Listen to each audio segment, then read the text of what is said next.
મિત્રો, આજની સવારની પ્રેમી સલામ. જય મસીહ કી, પ્રેઝ ધ લોર્ડ, હાલેલુયા.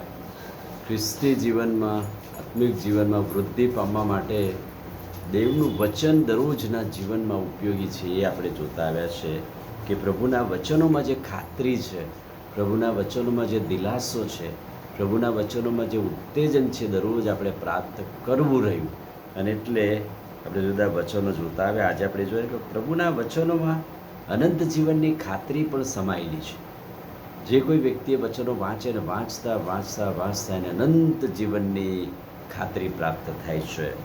યોહાનની સુવાર્તા 5મો અધ્યાય અને 39મું વચન. તમે શાસ્ત્ર તપાસી જુઓ છો, કેમ કે તેઓથી તમને અનંત જીવન છે. આ તો તપાસવાની વાત થઈ, પણ દરરોજના જીવનમાં તપાસવું, વાંચવું, ઉપયોગ કરવો અને આખરે એ દેવનું વચન અનંત જીવન તરફ આપણને લઈ જાય છે. બીજી વાત, પ્રભુના વચનો જે પાળે છે દેવના પ્રેમમાં રહે છે. જે કોઈ દેવના વચનમાં રહે છે ને દેવનું વચન પાળે છે ને માને છે, એને ખ્રિસ્તનો પ્રેમ પ્રગટ થાય છે. યોહાનની સુવાર્તા 14મો અને 23મું વચન. ઈસુએ કહ્યું, જો કોઈ મારા ઉપર પ્રેમ રાખે છે તો તે મારું વચન પાળે છે અને મારો બાપ તેના પર પ્રેમ રાખે છે. એટલે કે દેવનું વચન પાળવાથી ઈશ્વર પરનો પ્રેમ પ્રગટ થાય છે. ઈશ્વરના પ્રેમમાં આપણે ટકી રહીએ છીએ અને ઈશ્વરનું પ્રેમ આપણને દેવના વચન તરફ દરરોજ લઈ જાય છે. તો દેવનું વચન અને ઈશ્વરનો પ્રેમ. જગત પર વિજય મેળવવા માટે પણ દેવનું વચન ઉપયોગી છે.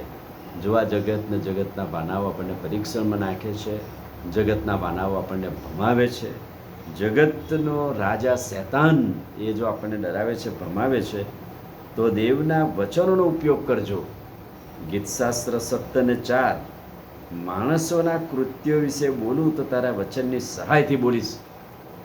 માણસ વિશે કે માણસ જોડે હું બોલીશ તો કે છે કે તારા વચનથી બોલીશ અને તમારા વચનની સહાયથી હું જુલ્મીઓના માર્ગથી દૂર રહીશ. એટલે દેવના વચનોની ઉપયોગિતા છે.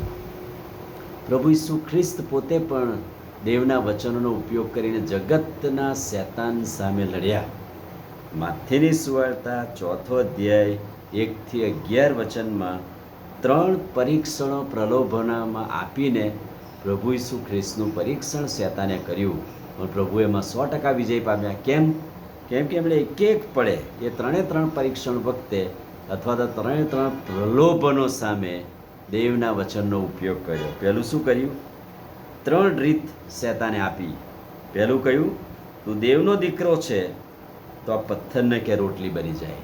40 દિવસના ઉપવાસ પછી ભૂખ્યા હતા, એટલે આ પરીક્ષણ હતું. પણ પ્રભુએ શું કર્યું? દેવના વચનનો ઉપયોગ કર્યો. કયું દેવનું વચન? પ્રભુએ કહ્યું કે દેવનું વચન કહે છે કે માણસ એકલી રોટલીથી જીવતો નથી, પણ દેવના મુખમાંથી નીકળતા વચનોથી જીવે છે.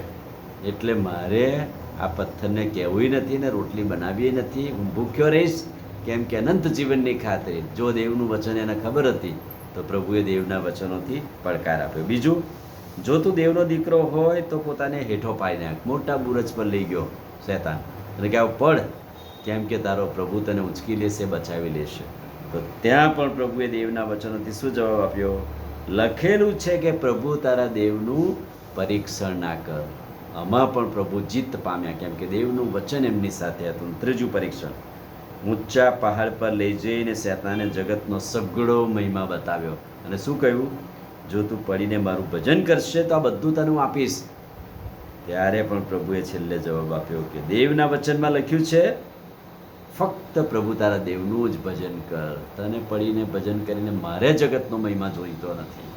અને આ 3 પરીક્ષણોમાં પ્રભુએ દેવના વચનનો ઉપયોગ કર્યો. એટલે વાલાઓ, આવા પરીક્ષણો મધ્યે જીત, જગત સામે જીત મેળવવા માટે ફક્ત અને ફક્ત દેવનું વચન આપણને ઉપયોગી બને છે. આમીન. પ્રાર્થના કરીએ.